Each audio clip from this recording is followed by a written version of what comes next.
Olá, boa tarde, meus queridos alunos. Estamos aqui para gravar, né, mais uma aula para vocês, a 10ª aula, e desta vez estamos complementando a aula a respeito de coesão textual, né? Na última aula a respeito de coesão, nós estudamos os diversos tipos de coesão textual, né? Coesão por sinônimo, coesão por referenciação, por sequenciação, enfim. E hoje nós estamos estudando um ponto importante da coesão e da coerência textual, que é o paralelismo, né? Então, o que vem a ser o paralelismo? O paralelismo, como o próprio nome já chama, né, ao entendimento, é estar paralelo, certo? É a observância entre estruturas dentro do texto, de modo a manter sua simetria. Então, quando nós estamos estruturando os textos, nós estamos organizando esses textos em ordem sintática. Uma oração coordenada assindética mais uma oração coordenada sindética, né? Uma oração subordinada substantiva mais uma oração principal ou vice-versa. Então, nós estamos estruturando as questões sintáticas. Um termo que pede um complemento com preposição, outro termo que pede complemento sem preposição ou com uma preposição diferente. Então, todas essas situações, elas se dão dentro da estrutura do texto. Assim como na parte sintática, nós também temos esse paralelismo em relação à questão morfológica, né? A morfológica é a morfologia, as classes de palavras. Muitas vezes, no momento de escrever, nós costumamos fazer sequências. E às vezes nós fazemos uma sequência de substantivos e quebramos essa sequência de substantivos utilizando um adjetivo. Não. Se eu venho numa sequência de substantivos, eu continuo com aquela minha sequência de substantivos, né? Se eu venho com uma sequência de verbos no infinitivo, então eu vou continuar com o verbo no infinitivo. Então, isso é a questão morfológica, né? O paralelismo morfológico. E nós temos também esse paralelismo no sentido semântico. O semântico, que é o próprio sentido, né? É o sentido do texto, é a não ruptura no sentido do texto, ok? Então, vocês podem observar que essa mesma frase, ela está aqui destacada, certo? Vamos, de novo, depois desse comentário, vamos mais uma vez ler a frase e vejam os termos que estão em destaque. Veja, paralelismo é a observância entre estruturas dentro do texto, de modo a manter sua simetria. Simetria é sua ligação, né? Seja ela no âmbito da função, que é a sintaxe, seja no da classe morfológica, que é a morfologia, seja no do sentido semântica. Então, observe que nós temos aqui uma sequência, né? Uma sequência de alternativas mostrando como se alterna o paralelismo, como ele se alterna dentro do texto. E para fazer com que essas ideias sejam paralelas, nós fazemos uso de orações que estão construídas com base na alternância, né? Com base na alternância. Então, nós temos aqui um paralelismo sintático, certo? Seja no âmbito da função, seja no da classe morfológica, seja no do sentido, né? Muitas vezes esse paralelismo é quebrado e eu tenho observado essa quebra dentro dos textos quando o aluno diz assim: isso se deve, lá na introdução, isso se deve, seja pelas desigualdades sociais ou, né, pelo descaso governamental. Quando o aluno faz isso, ele faz aí uma quebra no paralelismo do texto, porque não houve um paralelo. O correto é seja, seja, ou, ora, ora, quer, quer, né? A simetria entre o emprego desses termos dentro da oração, tá certo?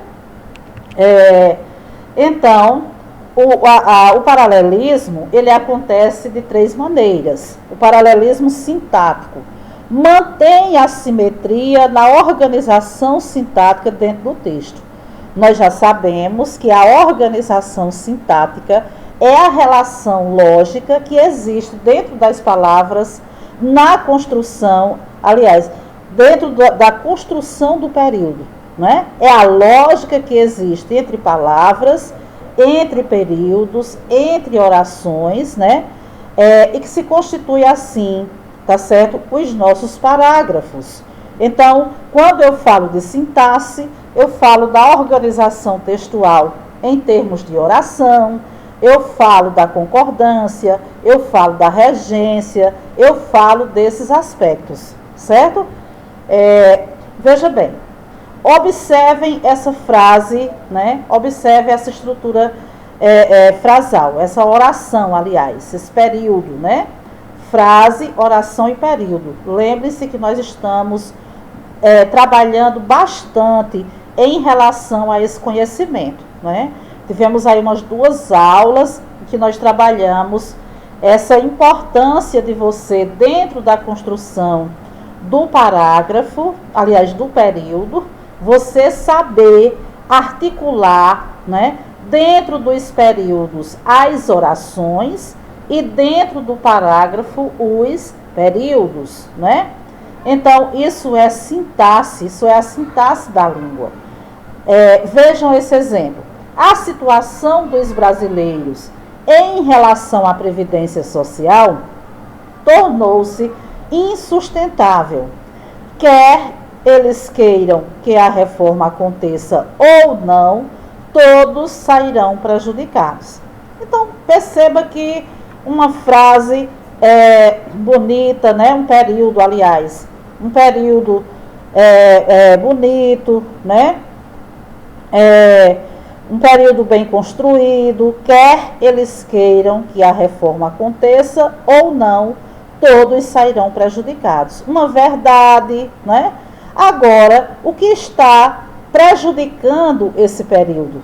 O que está prejudicando esse período? Certo? Note que nós estamos aí em destaque no emprego da conjunção quer e da conjunção ou, né? Houve aí uma quebra de paralelismo. Apesar de as duas conjunções elas trazerem o mesmo sentido, ambas são conjunções alternativas, mas elas estão na construção do texto, elas estão em pares, elas devem estar em pares. Quer eles queiram que a reforma aconteça ou não, todos serão prejudicados. Notem, a situação dos brasileiros em relação à previdência social tornou-se insustentável. Quer, né? Eu tenho aí uma alternância, eles aceitem que a reforma aconteça, quer não aceitem, né?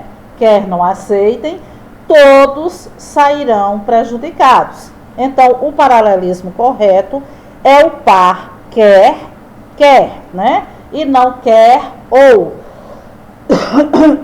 Como às vezes nós trazemos para o nosso texto, né? Esse par incorreto, ok? Em relação ao paralelismo morfológico, quando eu falo em morfológico, eu estou procurando a igualdade de classes gramaticais em uma enumeração ou exemplificação. Então, quando você sentir que você está numa construção de um período, não é? Que você está organizando orações para formar um período, e dentro desse período acontece uma enumeração, né? Ou uma explicação a partir de mais de um ponto, certo? Uma explicação a partir de mais de um ponto. Então, você vai prestar atenção na sequência dessa enumeração ou exemplificação. Por exemplo, no fundo, todo cidadão sonha em se aposentar, descansar de tantos anos de trabalho, curtir a família, os netos e suas brincadeiras. As viagens sempre sonhadas. Uma frase, aliás, um período, né? Um período que cabe dentro do último texto, dos últimos textos que vocês produziram, que foi iniciativas para inserir o idoso no mercado de trabalho, né? No fundo, todo cidadão sonha em se aposentar e depois descansar, né? No entanto, o idoso brasileiro ainda está à procura de empregos, muitas vezes até para suprir as suas próprias necessidades, com as suas próprias despesas, ou até mesmo da família. Não cabe essa frase lá no texto que vocês fizeram. Aparentemente, nós estamos diante de uma frase que não apresenta problema algum, não é? Veja a frase, não é?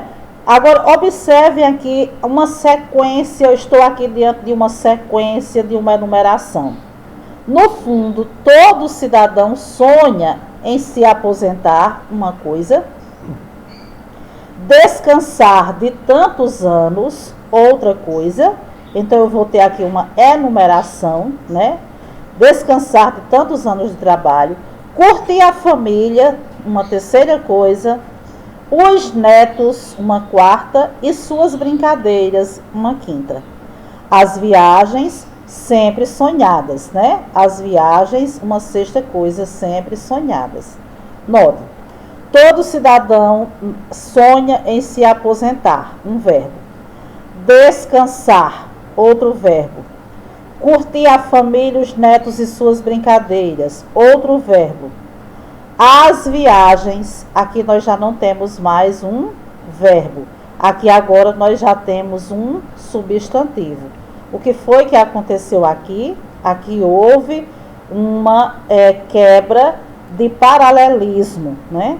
Veja o correto, certo?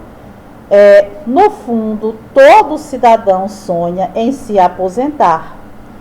Verbo, descansar de tantos anos de trabalho, outro verbo. Curtir a família, os netos e suas brincadeiras, as viagens sempre sonhadas. Aliás, me desculpem, aqui os termos em vermelho continuam dizendo que a frase está incorreta, né? O que está incorreto aqui? Aposentar, descansar, vinha numa sequência de verbos. Curtir, uma sequência de verbos. Quando nós chegamos aqui, nós não temos mais uma sequência de verbos. Nós temos agora, na enumeração, nós temos substantivos. Houve uma mistura entre verbos e substantivos na enumeração, ok? Olha, agora sim, o que está de azul está corrigido. No fundo, todo cidadão sonha em se aposentar. Uma ação, um verbo, um elemento da enumeração. Descansar de tantos anos de trabalho, outro elemento da enumeração, com outro verbo no infinitivo. Curtir a família, né? Outro elemento da enumeração, outro verbo no infinitivo. Brincar com os netos, né? Brincar com os netos, outro elemento da enumeração, outro verbo no infinitivo. Fazer as viagens sempre sonhadas, né? Lá tinha só as viagens, lá não tinha o verbo fazer, certo? Para que nós possamos, nessa sequência, né, nos atentarmos à sequência morfológica, que é de uma sequenciação verbal. Notem como era. No fundo, todo cidadão sonha em se aposentar, descansar de tantos anos de trabalho, curtir a família, os netos e suas brincadeiras, as viagens sempre sonhadas. Corrigindo, no fundo, todo cidadão sonha em se aposentar, descansar de tantos anos de trabalho, curtir a família, brincar com os netos, fazer as viagens sempre sonhadas. certo? E o paralelismo semântico diz respeito aos sentidos, né? Que semântica é sentido, alinha a semelhança dos sentidos dos termos usados no texto. Alinha a semelhança dos sentidos. Como assim a semelhança dos sentidos? Veja, é preciso que os governantes entendam que uma mudança tão brusca como essa afetará a vida de milhões de brasileiros e crianças que vivem no país. Um período construído criticando uma ação governamental, né, que traz uma mudança brusca, né, e que afeta a vida de muitos brasileiros e crianças que vivem no país. Notem que brasileiros e crianças estão com letras maiúsculas. Quando eu digo afetará a vida de milhões de brasileiros, eu já estou dizendo que esses brasileiros podem ser adultos e podem ser crianças. Então, quando eu digo de brasileiros e crianças, há uma quebra no sentido, como se essas crianças elas não fossem brasileiras, não é? Notem, a reescrita. É preciso que os governantes entendam que uma mudança tão brusca como essa afetará a vida de milhões de brasileiros, quer sejam adultos, quer sejam crianças que vivem no país, né? Então ele queria dizer, a pessoa que escreveu o período queria destacar, né, que são todos, até mesmo as crianças, né? As crianças que devem ser poupadas. Eu acredito que a pessoa que produziu queria dar essa ênfase, né, ao ser criança, que é um ser que deve ser poupado de determinadas situações, né? Mas aqui há uma quebra do paralelismo semântico, uma vez que brasileiros e crianças, as crianças fazem parte aí do grupo dos brasileiros, né? Aí notem na reescrita que nós fizemos a mudança utilizando uma conjunção alternativa, né? É preciso que os governantes entendam que uma mudança tão brusca como essa afetará a vida de milhões de brasileiros, quer sejam adultos, quer sejam crianças. Observem o uso das vírgulas diante dessa construção sintática, com base nas orações alternativas que vivem no país, ok? Então, isso são exemplos de paralelismos, minha gente. São reflexões que nós estamos trazendo aqui para que quando você for fazer o seu texto, né, você preste atenção nesses tipos de construção. Se há realmente um par, se há realmente uma simetria entre uma oração e outra oração, entre um verbo e dois complementos, que às vezes às vezes nós usamos dois complementos para um verbo só, né? E nesses complementos, um precisava de preposição e o outro não, né? Então, nessas situações, certo? Nessas situações que nós vamos estar observando a simetria, tá? O paralelismo que há dentro da construção das orações, da construção do período, da construção do seu texto. Vejam outros tipos de paralelismos, né? E erros de paralelismo, que são erros de coesão. Não só canta, como bolos é sua especialidade, né? Nós temos aqui nesse primeiro período, nessa primeira oração, aliás, nós temos não só canta, nós temos o verbo cantar como sendo aqui um núcleo. Como bolos é sua especialidade. Já na segunda oração, que está se ligando à primeira, bolos é a palavra-chave, né? Então, nós temos uma palavra-chave aqui, que é um verbo, e uma palavra-chave aqui que é um nome, um substantivo. Como é que nós devemos reescrever? Não só canta, como faz bolos com especialidade. Agora sim, eu tenho um verbo como centro da primeira oração e tenho outro verbo como centro da segunda oração. Eu tenho um paralelismo, dentro do texto, né? Apenas na segunda oração há a presença de paralelismo, essa daqui, não é? Isso porque há uma relação de equivalência dos termos. A equivalência é tudo isso que eu acabei de mostrar a vocês, né? A questão do uso do verbo cantar e do verbo fazer. Assim, a oração apresenta uma estrutura simétrica, né? Simétrica, associa bem, núcleo é o verbo, o núcleo é o verbo. O que ocorre através dos dois verbos, o verbo canta e o verbo faz, certo? Na primeira oração, o núcleo do primeiro período é o verbo cantar. Então, é o que a gente já trouxe aqui, né? E na segunda, no segundo período, porém, o núcleo é o substantivo bulos, né? A frase que estava incorreta, certo? Daí decorre que não houve correspondência entre ambos os períodos, canta e bulos, um verbo e um substantivo, ok? Vejamos outros exemplos. O que espero das férias? Viagens, praia e visitar lugares diferentes. Vocês estão vendo que aqui nós temos uma quebra na estrutura da oração, né? Nós temos uma quebra morfológica aqui também, né? Porque nós estamos aqui diante de uma enumeração. Viagens, substantivo. Praia, substantivo. Visitar, verbo, né? Para que eu tenha um paralelismo, eu preciso pegar esse verbo visitar e trocar por um substantivo, para eu ter uma sequência de substantivos.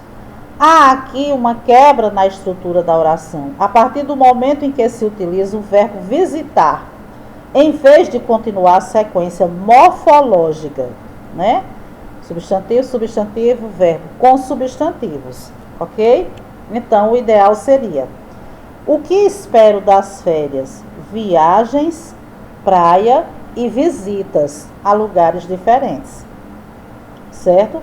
Então, você já vai perceber que você vai ficar atento às situações de construções quando você está fazendo uso de enumerações, ok? Quando eu der a notícia, eles ficariam tristes. Olha aqui também o que acontece muito em nossos textos. Uma quebra morfológica, né? Uma quebra no tempo verbal, certo? Quando eu der a notícia. Quando eu der, eu estou aqui diante do modo subjuntivo, do futuro do subjuntivo, certo? O futuro do subjuntivo, ele faz par com o futuro do presente, certo? O futuro do presente. E não o futuro do pretérito, como está aqui.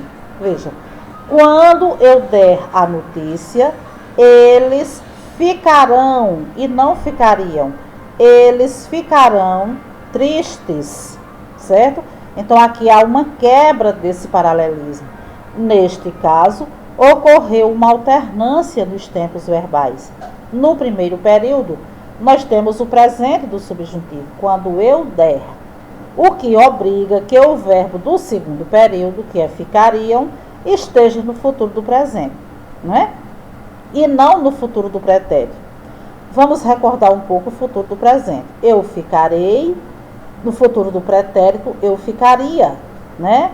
Eu ficarei, tu ficarás, ele ficará. Nós ficaremos, vós ficareis e eles ficarão. Esse ficarão com a o tio, né? Então, vejam a reescrita. O correto seria assim: quando eu der a notícia, eles ficarão tristes, né? Ou se eu quiser manter o ficariam, eu tenho que trocar o quê? Eu tenho que trocar a forma, a primeira forma aqui colocada, que é o futuro do presente, do subjuntivo. Eu tenho que trocar pelo pretérito imperfeito do subjuntivo, né? Vocês sabem que no modo subjuntivo nós temos 3 tempos verbais: o presente do subjuntivo, o pretérito imperfeito do subjuntivo e o futuro do subjuntivo. Se eu usar o pretérito imperfeito do subjuntivo, né? Se eu desse a notícia, é um pretérito imperfeito, certo? Se eu desse, eu nem dei ainda a notícia e nem sei, nem tenho certeza se vou dar. Se eu desse a notícia, todos ficariam tristes. Aí sim, nesse caso, eu vou usar ficariam, porque o pretérito imperfeito do subjuntivo faz par, né, com o futuro do pretérito do indicativo, certo? Olha, e aqui, deixa-me ver, eu não corrigi aqui não. Outra alternativa, tá aqui, corrigido, olha. Outra alternativa seria, quando eu desse a notícia, eles ficariam tristes, né? Ou se eu desse a notícia, eles ficariam tristes. Desce, tá vendo? É diferente de der, né? Aqui, futuro do presente, aliás, futuro do subjuntivo, e aqui, pretérito imperfeito do subjuntivo. Aqui, pretérito perfeito do indicativo, aqui, pretérito imperfeito do indicativo. É o que nós chamamos de correlação verbal, que é o mesmo que paralelismo morfológico, certo? O evento durou o dia todo. Aqui nós temos um caso de paralelismo semântico. Lembram que semântico é o sentido, não é? O evento durou o dia todo e algumas dores nos pés.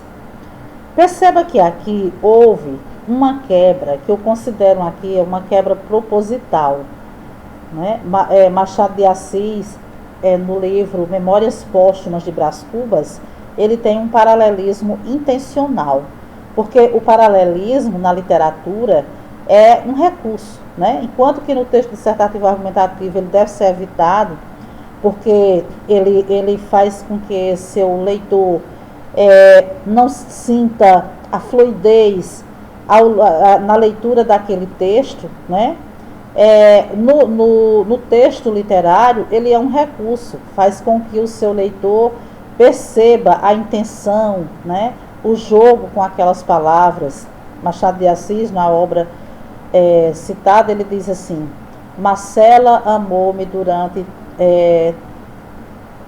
2 anos e 4 contos de réis. É mais ou menos essa a frase dele, né? Então, há uma quebra de paralelismo semântico. Marcela amou-me. Quando ele fala amou-me, nós esperamos que o sentido do restante da frase seja no sentido de sentimentos. Mas aí ele traz, né, o financeiro.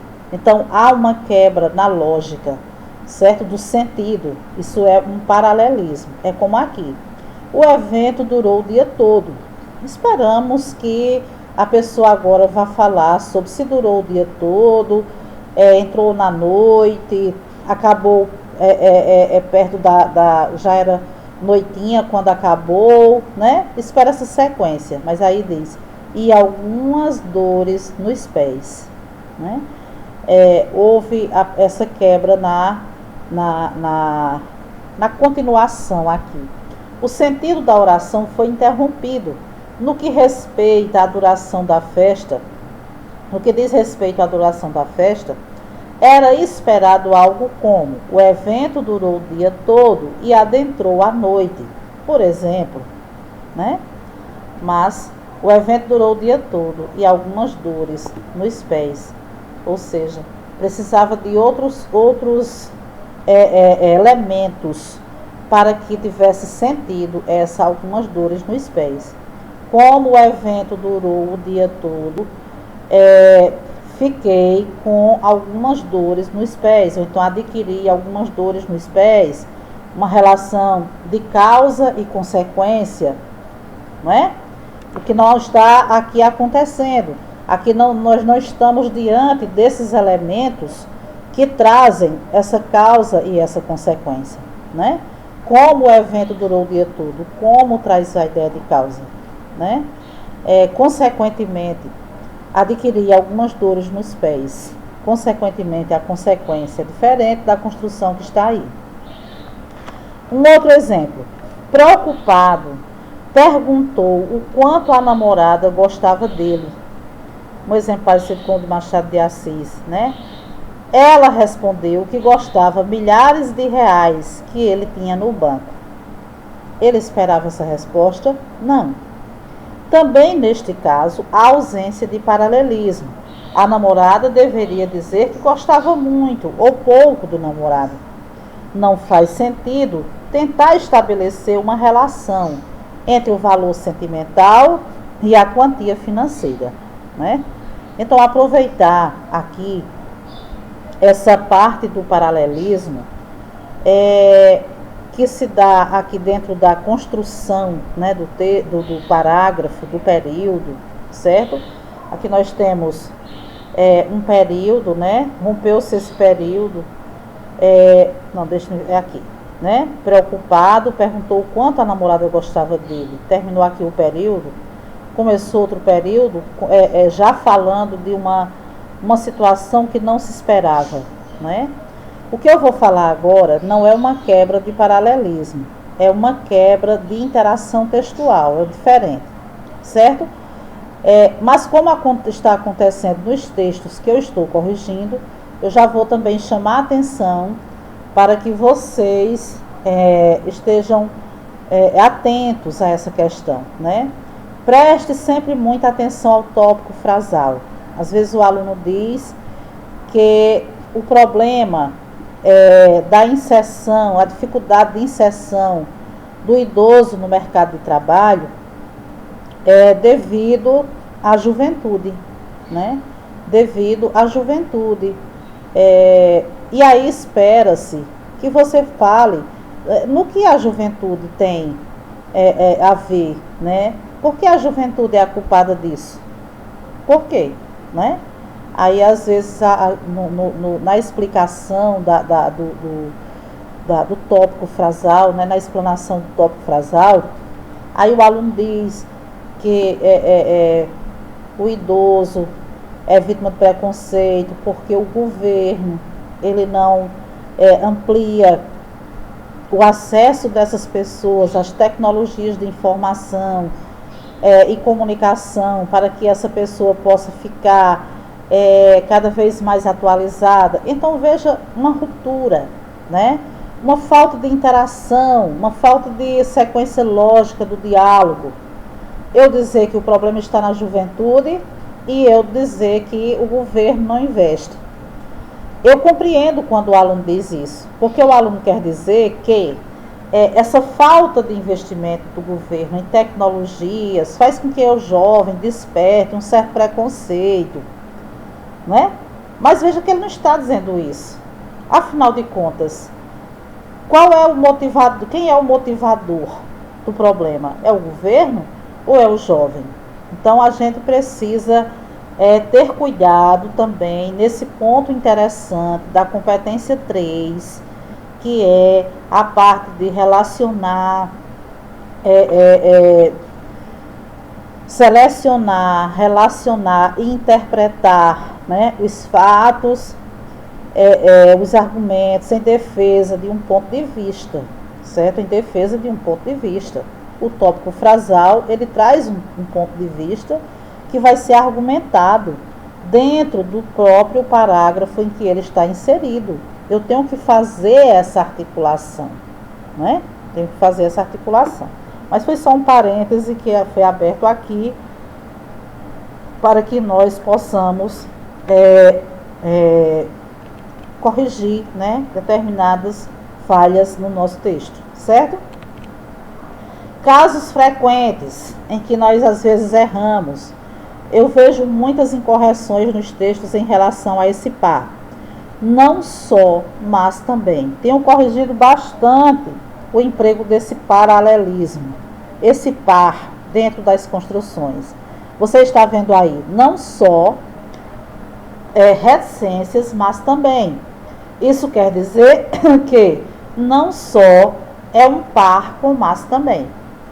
Veja sem o paralelismo. Não só corrigiu os seus erros e é a ajuda do seu grupo de estudos. Isso acontece demais, minha gente, nos textos de vocês, da maioria de vocês. Não só aí correlaciona com e, não. Não só corrigiu os erros, vírgula, mas também ajudou o seu grupo de estudos, certo? Então, não só com mas também. Vocês usam muito esse tipo de construção, né? Principalmente ali na introdução. Outro caso frequente é esse por um lado, o uso de por um lado e por outro lado, né? Se por um lado isso, por outro, né? Por um lado, reticências por outro. Também é um par. Essa semana eu corrigi textos em que o aluno usava, né, esse por outro lado, iniciando o segundo parágrafo de desenvolvimento, onde ele não demonstrava no parágrafo anterior se ele já tinha usado a expressão por um lado, certo? Eu vou usar por outro quando eu já tiver usado por um lado. Veja sem paralelismo. Por um lado, vírgula, eu concordo com a atitude dela. Por outro, se eu concordo com a atitude dela, se eu digo por outro, eu agora vou construir algo que seja adverso. Concordam? Se eu digo por outro lado, então agora eu vou trazer uma construção adversa. Por outro, eu acho que ela fez o que era certo. Ora, eu concordo com a atitude dela e acho que ela fez o que era certo. Não. Então, assim não está havendo uma discordância, não está havendo uma adversidade. Eu não posso fazer uso, nesse caso, da expressão por um lado e por outro. Não. Veja com paralelismo. Por um lado, eu concordo com a atitude dela. Por outro, não. Certo? Por outro, não. Por outro, fico preocupada com as consequências. Você está vendo que agora já é uma construção diferente, né? Eu fico preocupada, no entanto, olha como dá uma ideia de adversidade. Fico preocupada, eu concordo, mas fico preocupada com as consequências. Dá uma ideia de adversidade aqui com o termo por outro, né? Aqui não trazia essa ideia de adversidade. Eu concordo e acho que ela fez o que era certo. Não tinha essa ideia de adversidade, então não cabia o par por um lado, por outro. Quanto mais reticências, mais. Sem paralelismo. Quanto mais eu vejo, talvez eu o vejo, talvez não case com ele. Quanto mais, sem o mais, não. Quanto mais eu vejo, mais certeza tenho que não quero casar com ele. Certo? Está dizendo a mesma coisa? Está. Mas a segunda construção é uma construção paralela, porque quando eu digo quanto mais, eu preciso fazer um par com mais. Certo? Quando eu digo não só, eu preciso formar um par com mas também. Quando eu digo por um lado, eu preciso formar um par com por outro, né? Quando eu digo primeiro, eu tenho que dizer segundo, certo? Quando eu tenho quanto mais, eu tenho que fazer um par com mais, certo? Quanto mais ela estuda, mais se aperfeiçoa para desenvolver a função. Quanto mais, mais. Ok, minha gente? Então, isso são paralelismos. Às vezes, vocês pegam o texto de vocês e vocês veem que eu reescrevo aquilo que vocês têm escrito com outras palavras, mas aproveitando o raciocínio de vocês, como foi feito aqui.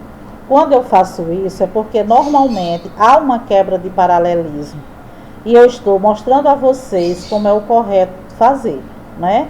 Por isso que daí a importância de vocês lerem as cartas que eu estou me comunicando com vocês nesse período remoto, não só a partir dessas aulas, mas a partir das cartas que eu escrevo ali com as orientações. Eu chamo de cartas, né?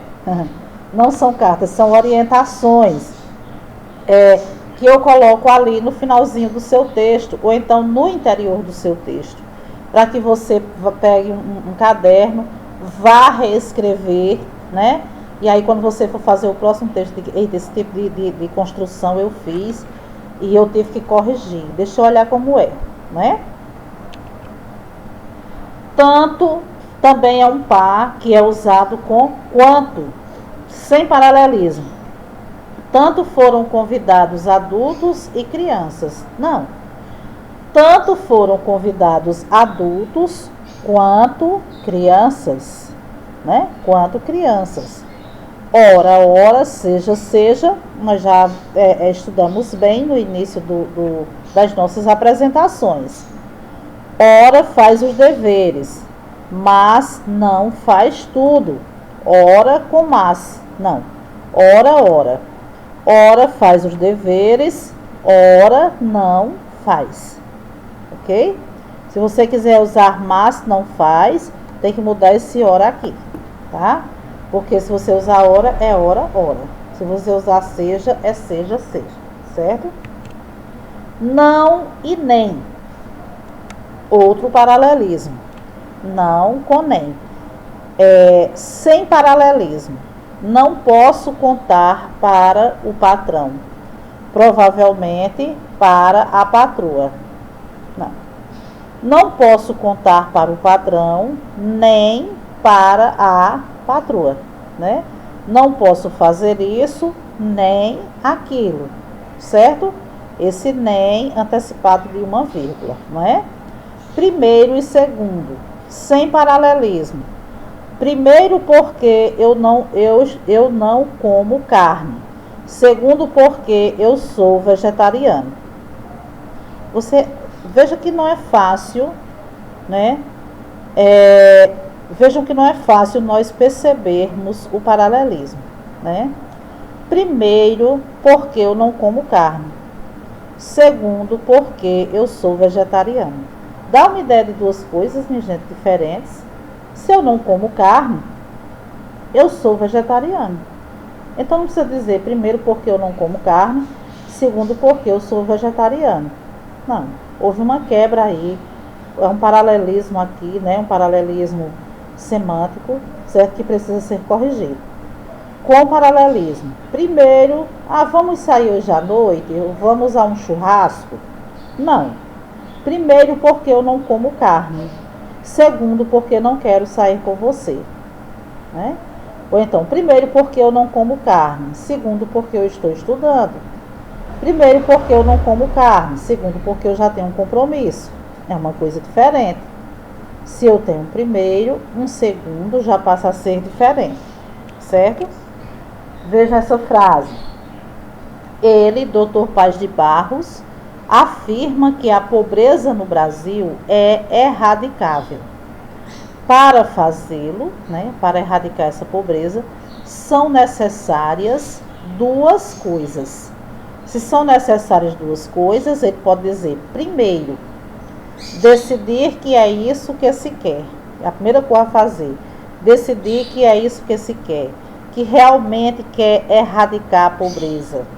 Segundo, dar apoios institucionais a quem já trabalha com a pobreza para viabilizar a decisão. Aqui eu tenho 2 pontos, certo? Aqui eu tenho uma construção que precisa primeiro e segundo. Note aqui o uso da pontuação. Ele, Dr. Paz de Barros, afirma que a pobreza no Brasil é erradicável. Ela pode ser erradicada, né? Então, ponto. Para fazê-lo, vírgula. Esse fazê-lo significa o quê? Tomar essa iniciativa, né? Esse ló é uma coesão textual para fazê-lo, para tomar essa iniciativa de erradicar a pobreza no Brasil, usa esse termo. Para fazê-lo, vírgula, são necessárias duas coisas, como eu vou enumerar, 2 pontos. Primeiro, vírgula, decidir que é isso que se quer, ponto e vírgula. Por quê? Porque nós já temos uma sucessão de vírgulas. Então, vamos usar o ponto e vírgula para evitar uma sucessão de vírgulas. Segundo, dar apoios institucionais a quem já trabalha com a pobreza, para viabilizar a decisão. Né? Folha de São Paulo disse isso. Utiliza-se esse tipo de recurso quando se deseja fazer uma enumeração sequencial de vários aspectos a serem considerados numa argumentação, certo? Ordenando-os por grau de importância. Entre as partes dessa enumeração é comum empregar ponto e vírgula, ordenando-os de acordo com a sua importância. A primeira coisa é decidir que quer isso mesmo, porque quando se toma a decisão de que é isso que se quer, então fica mais fácil fazer a segunda coisa, né? Então, essa é importante que aconteça primeiro essa, para depois acontecer essa. Né? Então, se vocês forem fazer esse par, primeiro e segundo, é importante perceber aí essa pontuação, né? E essa ordem a partir do seu grau de importância, correto? Bom, minha gente, então, até aqui, nós tivemos um momento de pensarmos na coesão do nosso texto, certo? Lembre-se, a coesão, ela se dá por paralelismos, né, morfológicos, quando eu faço enumerações, explicações, a partir de uma sequenciação. Essa sequenciação, se for com base em verbos, verbos. Se for com base em substantivos, substantivos, adjetivos, né? Temos ainda a sintática, né? O paralelismo sintático, em que nós vamos usar aí as conjunções adequadas, os pares adequados, para fazermos simetria entre as orações na construção dos períodos, certo? E temos também o semântico, né? Que é aquela lógica que acontece entre um termo e outro, entre uma oração e outra, certo? Deu para vocês perceberem essa questão, né? Além dos paralelismos, nós temos os outros tipos de coesão. Lembra dos coesivos anafóricos e catafóricos? Este, esta, isto, esse, essa, isso, né? Nesse sentido, dessa forma, tal aspecto, certo? Os coesivos referenciais, os coesivos sequenciais, ok? As conjunções, as preposições, né? Os advérbios, os coesivos por sinônimos, para evitar repetições desnecessárias, com pronomes, né? Tudo isso está dentro da competência 4, dentro da questão da coesão textual, né? E até o coesivo por elipse, né? Quando eu trago a elipse, eu omito algum termo na oração que já foi anteriormente tratado, para evitar uma repetição, ok? Mas essa questão da coesão, vocês vão percebendo principalmente na leitura. Não esqueçam, minha gente, de toda semana ler um editorial, ler um artigo de opinião, ler dissertação argumentativa de alunos bem-sucedidos, ler reportagens, né? Ler artigos científicos, que são textos bem construídos, né? São textos que vão para a publicação depois que passam por uma revisão. Então, são textos muito bem construídos do ponto de vista não só das ideias, mas também da relação, né? Da coesão, da coerência, da escolha vocabular, dos aspectos sintáticos, né? Da questão da concordância, da regência. Então, é uma excelente forma de você melhorar nessa parte da coesão textual. Adicionando aqui ao nosso slide, nós temos aqui algumas frases que eu trouxe para que vocês possam usá-las como embasamento textual por temas, já separadinhos os temas. Corrigindo os textos essa semana, a respeito da democratização do acesso à educação e das iniciativas para incluir o idoso no mercado de trabalho, eu percebi que muitos textos não estão fazendo a contextualização com a outra área do conhecimento, conforme pede a competência 2. Olha, e é fácil, gente, é fácil, porque às vezes você diz assim, essa frase já foi tão usada. Se ela já foi tão usada é porque ela é boa, não é? O que é importante é que você, que está fazendo a interação textual, a discussão, a argumentação, saiba interpretar essa frase, certo? O que é a competência 3, minha gente? Agora vamos sair da competência 4 e vamos entrar na competência 3. O que é a competência 3? Se não a seleção de argumentos, né? Se não a selecionar, organizar, relacionar, interpretar fatos, opiniões que vão estar comprovando o que você pensa, né? Então, eu preciso interpretar. Tem aluno que coloca a frase tão bonita, mas há falta de interpretação.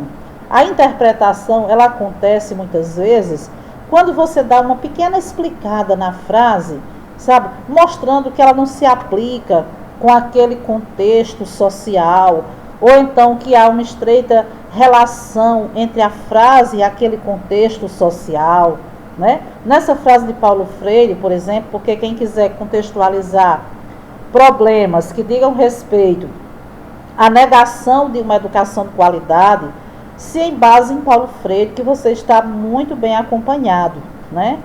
Em relação a iniciativas para aliás, a democratização do mercado de trabalho, quando muitos alunos, nesse texto, muitos alunos disseram que os alunos, desculpem minha gente, foi no texto a respeito da democratização ao ensino superior no Brasil, ok?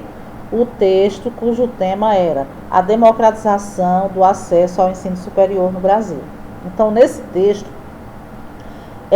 muitos alunos utilizaram-se do ponto de vista de que o ensino superior ainda não tinha atingido a sua democratização, porque há uma oferta de educação sem qualidade no ensino básico, impedindo assim que o aluno possa vencer as avaliações, né, a nível de Enem, por exemplo, que permitam a sua entrada na faculdade. Então, uma frase como essa de Paulo Freire, dá para você argumentar muito bem um tema em relação à educação, né? Se a educação sozinha não transforma a sociedade, sem ela tampouco a sociedade muda. E aí você lamentando, né? Você lamentando que essa omissão do Estado em ofertar essa educação de qualidade, como rezam os documentos legais que dizem respeito à oferta educacional no país. Então, com essa omissão, né, não tem transformação social, certo? Não tem mudança social. É preciso que haja de fato a oferta para todos, que o ensino superior seja de fato democratizado, né?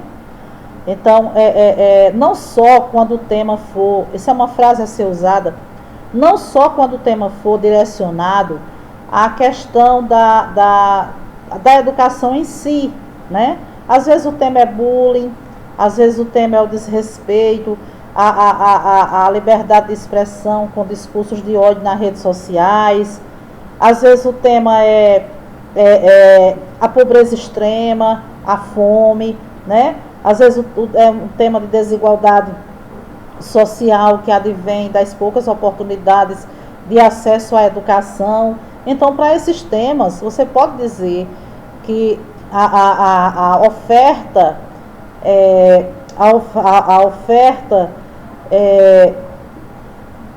a péssima oferta da educação, né, no Brasil faz com que aconteçam determinados problemas, a exemplo desses que eu citei agora, certo? E aí você usa uma frase de Paulo Freire para mostrar que é a educação que vai transformar, que é a educação que vai diminuir a violência, que é a educação que vai diminuir as desigualdades sociais, né? Que é a educação que vai romper os pensamentos preconceituosos, culturas arraigadas de preconceitos, né? Enfim, esse tema educação pode ser utilizado em muitos temas aí por vocês, certo? Quando vocês forem fazer uma argumentação com base na política, né? Nós temos Aristóteles, que eu gosto muito. A ciência política ela se sobrepõe a todas as demais ciências, né? Aristóteles diz, estando assim para o bem-estar social, ok? Mas também temos Otto von Bismarck, que foi um grande estadista europeu, né, no século XIX, que diz que a política é a arte do possível, né? É uma frase curta, porém uma frase de muito efeito, né? Nós podemos interpretá-la, que a competência 3, interpretá-la, né, mostrando que é possível vencer o desemprego através da política, é preciso diminuir a fome, é preciso dar educação, oferecer educação de qualidade, é preciso oferecer uma saúde mais consistente para os brasileiros. Qualquer problema que você for discutir, ele pode ter uma estreita ligação com a política. E você pode perfeitamente usar a frase de Otto von Bismarck. A política é a arte do possível, né? Esse homem foi considerado um grande estadista. Então, ele está dizendo, é a arte do possível. Uma política bem articulada, uma política pensando em todos os aspectos sociais, uma política que não pensa apenas nos interesses capitalistas, nos interesses daqueles mais ricos, né? Mas uma política bem articulada, que pense de fato no desenvolvimento social, no bem-estar da sociedade. Ela é possível ela é possível de transformar, né, determinada situação que você vai estar discutindo lá, né? Essa situação pode ser o desemprego, essa situação pode ser a violência, ok? Para falar sobre sociedade, nós temos Rousseau, né, que diz que a natureza fez o homem feliz e bom, mas se a sociedade deprava-o e torna-o miserável, né? Rousseau diz isso. Para Rousseau, o homem, ele nasce feliz e ele nasce bom. Ele é naturalmente bom. É a sociedade que o deprava, que o torna miserável. É a sociedade que o torna violento. É a sociedade que o torna preconceituoso, individualista, né? É a sociedade que distorce o seu caráter, né? Então, esse é o pensamento de Rousseau, quando você precisar falar acerca de temas que tragam em si a sociedade, né, como sendo uma forte aliada para a consistência daquele problema. Nós já debatemos muito em outras aulas, né, a respeito dessa questão de quem é a culpa do problema, né? Estamos vendo aqui que o Estado, mais uma vez, que o Estado é muito importante ser citado, né? Porque o pensador disse, né, que a política é a arte, né, do possível, né? Otto von Bismarck disse isso, um estadista de destaque no século XIX, né? Ele disse isso. Então, nós podemos utilizar o Estado, né? Nós podemos dizer que a sociedade também, ela tem muita implicância nos problemas, né, que estão ao seu redor, tá certo? Então aí Rousseau dizendo isso, né? Já Thomas Hobbes, ele diz diferente, né? Ele diz que o homem é o lobo do homem, Essa frase de Thomas Hobbes é uma frase muito usada por muitos alunos quando querem falar em individualismo, né? Quando querem falar de bullying, quando querem falar situações em que o homem contribui com a degradação do próprio homem, né? Tem um outro pensamento aqui que eu gosto muito dele, né? Diz assim: é tal e miserável condição dos homens que têm de procurar na sociedade consolações dos males da natureza. Enquanto Rousseau diz que a natureza faz o homem bom e feliz, esse pensador, né? Depois eu vou pesquisar o nome desse pescador, desse pensador, não me vem agora à memória, mas ele diz, né, que como se ele estivesse conversando com essa frase de Rousseau, ele diz: é tal e miserável condição dos homens que têm de procurar na sociedade consolações dos males da natureza, né? Como se o homem estivesse procurando a culpa por ele ter desviado o bom caráter na própria sociedade, como Rousseau está dizendo aqui. E na natureza, consolidações aos males da sociedade, né? E procurar na própria natureza, né? Thomas Hobbes diz: o homem é o lobo do homem, ele já nasce assim, né? Ele é mau por natureza. Então, esse pensador, ele traz isso. Quantos há que não encontram numa ou na outra, ou na outra distrações para suas penas, né?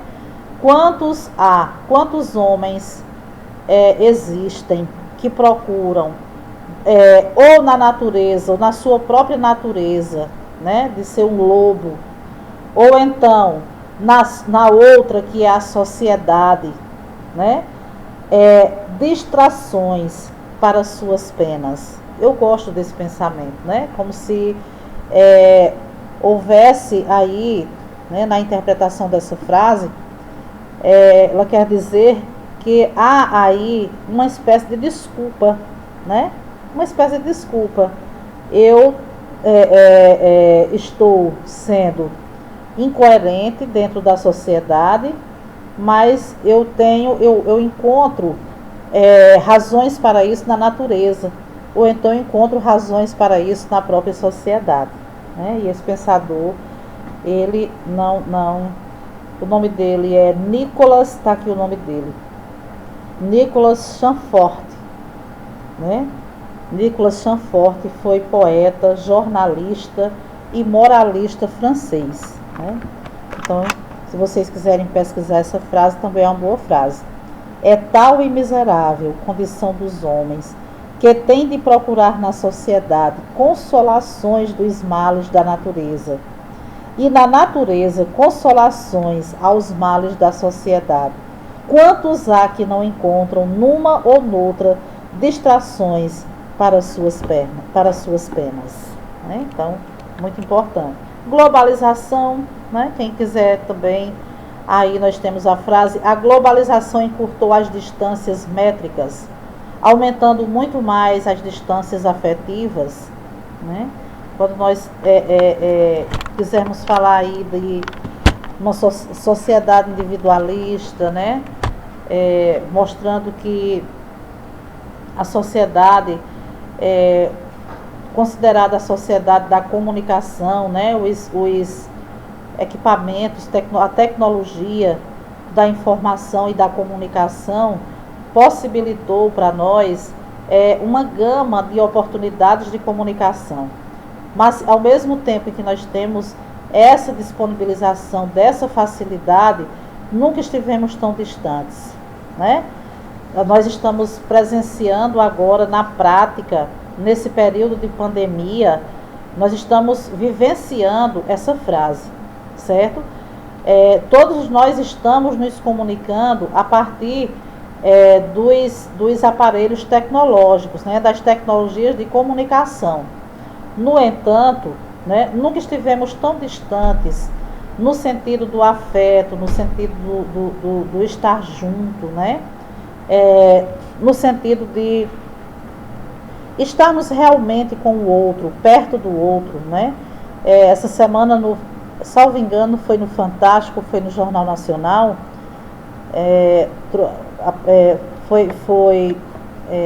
passou uma reportagem, né, que mostrava que como as pessoas, elas têm a necessidade de que a sua pele, ela seja tocada, né, mostrando através da ciência como a necessidade de a pele, né, ela ser tocada, como a pele, o toque na pele pode trazer, né, uma reação cerebral capaz de nos tornar mais felizes, né, capaz de nos tornar mais contentes. Então, a globalização, ela encurtou as distâncias métricas, mas ela aumentou muito mais as distâncias afetivas, diz a frase, né? Em se falando em economia, né, economia, trabalho, Karl Marx é um gigante, e aí ele diz: o governo do Estado moderno não é senão um comitê para gerir os negócios comuns de toda a classe burguesa. Veja o que Karl Marx diz no manifesto comunista que ele faz, né? Ele traz o Estado como sendo um comitê para gerir os negócios comuns de toda a classe burguesa.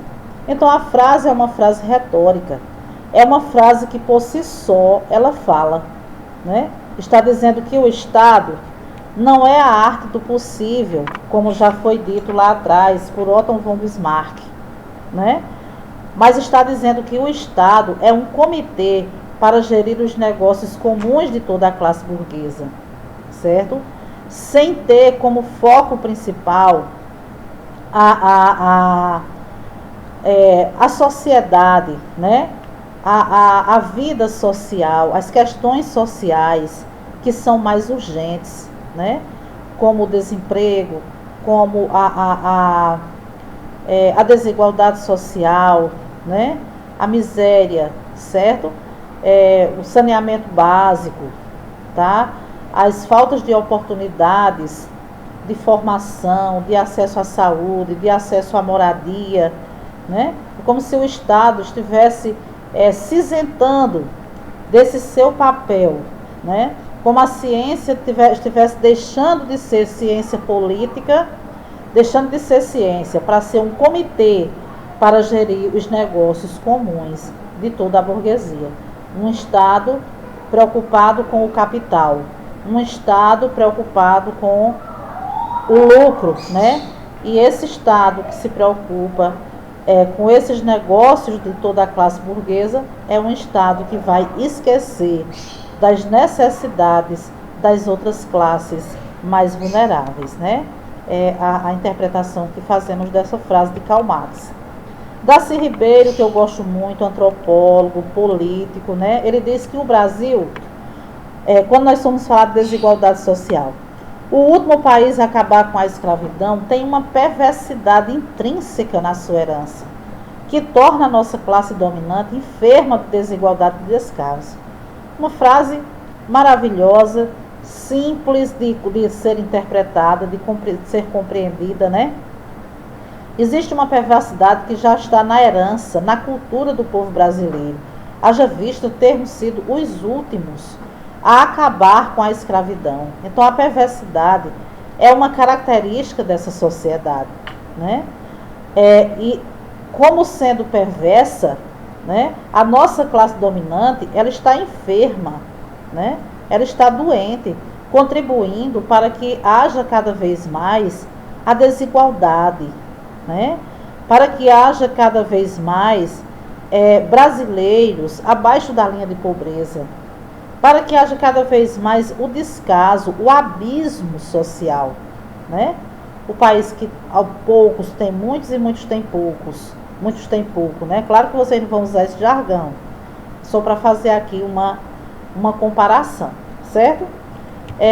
Juventude, vem Sócrates. O que deve caracterizar a juventude é a modéstia, o pudor, o amor, a moderação, a diligência, a justiça, a educação. Note que Sócrates está aqui numa linha de paralelismo, né, minha gente? Olha, a modéstia, tudo substantivo, ó, o pudor, o amor, a moderação, a diligência, a justiça, a educação, isso é um paralelismo. São estas as virtudes que devem formar o seu caráter. E aí é uma frase para nós usarmos quando estivermos falando de bullying, de agressões no meio social, né? Do aumento da violência entre os jovens, certo? Da questão de o jovem ter que trabalhar e não poder adentrar as universidades desse país, né? De o jovem não ter acesso a uma educação que venha de fato transformar a sua vida, ok? Então é uma frase muito boa a ser usada. Temos Paul Watson, né, aí um dos fundadores do Greenpeace, que diz, quando o tema for meio ambiente, inteligência é a habilidade das espécies para viver em harmonia com o meio ambiente. Tem uma frase muito boa quando formos falar sobre energias renováveis, quando formos falar sobre bioeconomia, né? A bioeconomia, que é justamente essa forma inteligente de usarmos os recursos naturais de forma sustentável para equilibrar a economia do planeta, né? Para atender às necessidades de uma população que é cada vez mais crescente.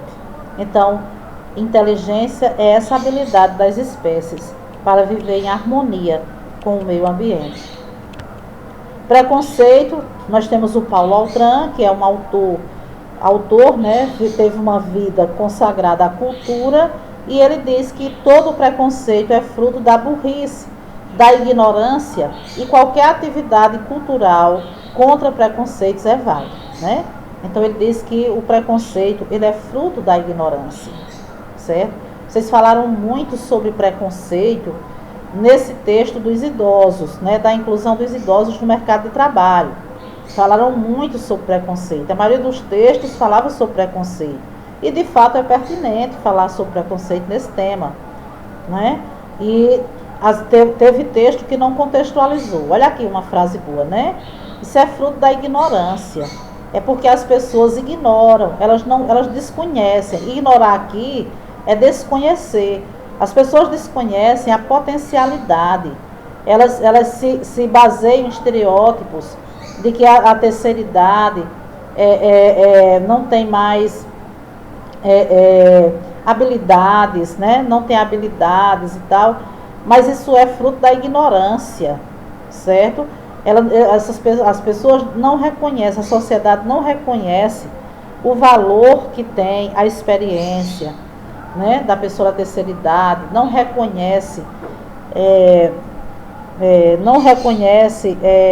a formação, né, além da experiência, a formação dessas pessoas, a inteligência emocional que elas têm para gerir problemas, para ter resiliência diante de situações adversas, para liderar, né, questões tão importantes, certo, no mundo contemporâneo. Então, Paulo Altran diz que o preconceito é fruto dessa ignorância e que qualquer atividade cultural contra preconceitos é válida, né?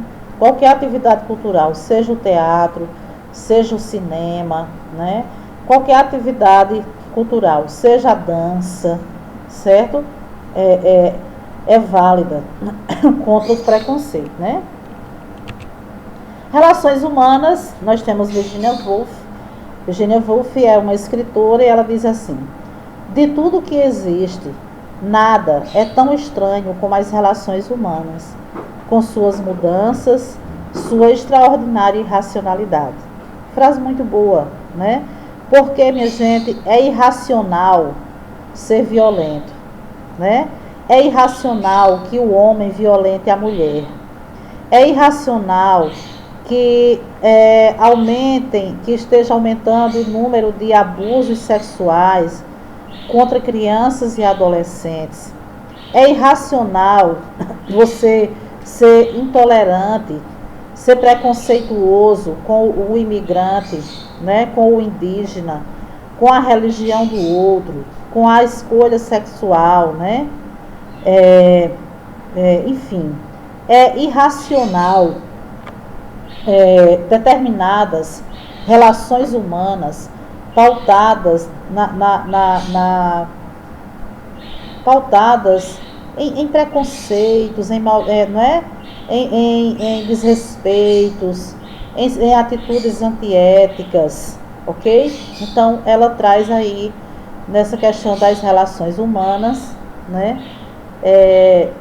Nós temos aí, que é uma frase também que daria para ter sido usada na redação dos idosos, né? Existe nada estranho como as relações humanas, né? Os mais jovens, né, muitas vezes desprezam os mais velhos, né, não vê no mais velho na relação com o mais velho uma relação de aprendizado, de construção, né, uma relação de crescimento, né, mas constrói uma relação pautada na desvalorização, né, na ignorância que ocasiona o preconceito contra essas pessoas, certo? Então é isso, minha gente. Esse momento, nessa aula, é esse momento para nós pensarmos um pouco sobre essas frases, trazermos essas frases para os nossos textos, interpretando-as conforme o problema que esteja lá para você discutir, né? Ter esse cuidado com a coesão, ok? E no mais, desejar a vocês bons estudos, certo? Que nós estejamos assim realmente crescendo na redação, né? Muitos alunos estão aí já crescendo na redação. Estamos fazendo as monitorias já, as tutorias, e nós vamos fazer as tutorias com os alunos que assistem às aulas, né? Porque o aluno, quando assiste a aula, muita dúvida ele já tira aqui na aula, tá certo? Então, bons estudos a todos, certo? Fiquem com Deus e até a nossa próxima aula. Muito obrigada.